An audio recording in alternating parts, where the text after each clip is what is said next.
Hello and welcome to our continued coverage of the India and England cricket test match, the second test match, third day, and India completely in command. India, in fact, has taken 3 wickets, English wickets, for a score of 53 runs. England, mind you, have been set a target of over 450, and it seems India has seems to have this test match well under their control, and India should be squaring off the series 1-all. Joining me, sports editor Rohit Mahajan. Rohit, who would have imagined that we would be discussing today Ravichandran Ashwin's batting performance? I mean, a century after taking 5 wickets in Chennai. Yeah, but Rohit, it's quite amazing that he got a century on this wicket on a third day track, on which um, the English team was out for 134 in the first innings. Then to come in at the fall of sixth wicket in India's innings, and then add significant runs down the order. Though I personally feel that even the overnight lead of around 250 would have been enough for India. Um, I don't think England is going to. I don't think they were going to chase 250, and I don't expect them to reach 250 now. But the lead that India got, the target that India set them, 480, uh, that's untouchable on this track, on any track, in fact. It's way higher than the highest fourth innings target chased in Test cricket. I think in the end, they were simply having fun. They were simply attacking the bowling, and Ashwin was nearing his century. Um, Otherwise, this sort of target, 482 runs, and of course, India has time to bowl them out over the next 2 full days yet to go. So, but I think they've got a winning target, and I expect England to fold by the second session at the most tomorrow. Rohit, much has been spoken about the track. English former Test players cribbing about it that the demons in the track. But Shane Warne surprisingly coming to the defense of the track, saying that look here, India has scored over 600 runs on this very track. Today, Ashwin showed how to bat here. Virat Kohli played a good innings. So clearly, it's not that this track is unplayable. Surely, it's not unplayable. Yeah, it's not unplayable. You probably need to bat out the first. When the ball is hard, you need to survive. You need to make sure that you don't that you play with a straight bat. Uh, Maybe the Englishmen were trying. I mean, the sweep shot has been extremely productive for them over the last couple of months, 1.5 months maybe, right from Sri Lanka. So maybe they were maybe a little too proactive. Three batsmen were out while sweeping in the first innings.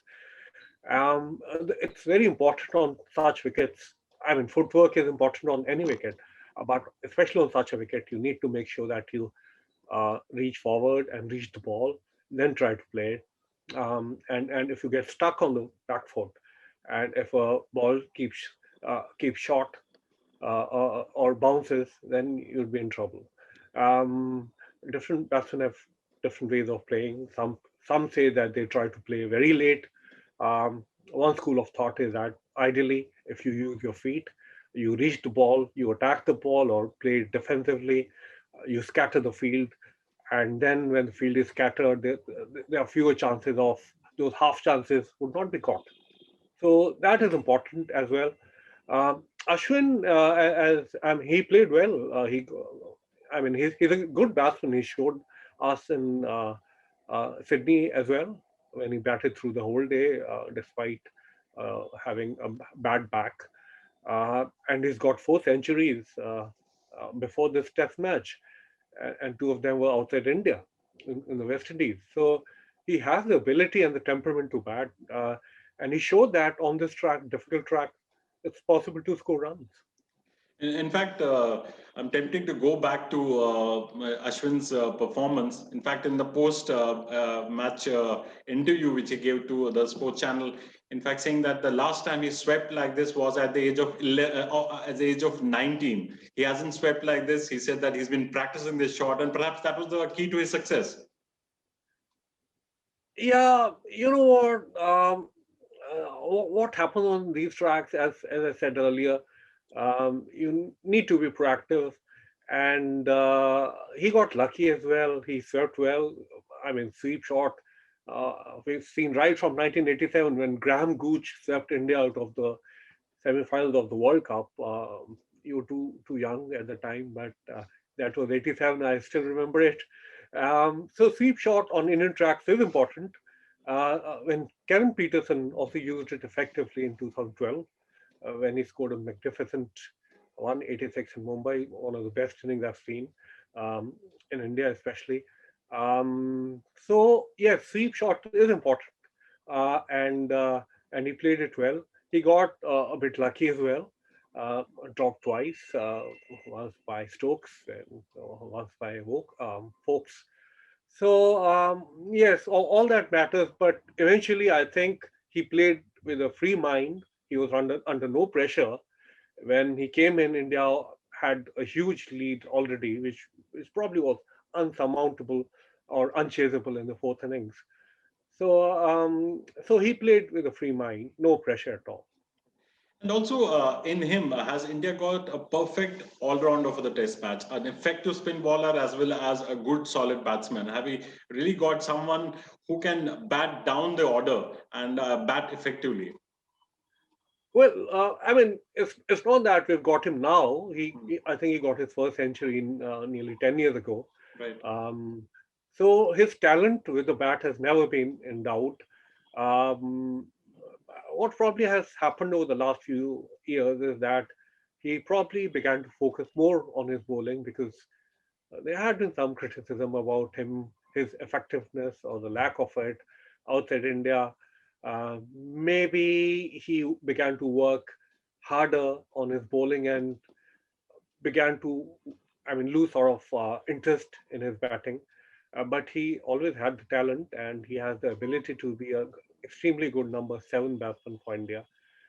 And he has the technique. He has all the shots. He plays the cover drive beautifully, almost like VVS Lakshman. So I mean, his always been his talent has always been evident. Can also, if you can talk about Virat Kohli performance today in the first innings, he was bowled by that beauty, a stunner. I mean, he was really left stunned. But today, in this particular innings, he played a very good knock. In fact, he was the one who gave more stability to the Indian batting in the second innings. Take us through the highlights of his innings, Rohit. Yeah, yeah. In the first inning, I mean, that was so funny. He was Yeah, bold there's a memes and also he on was that. amazed. How can this happen to me?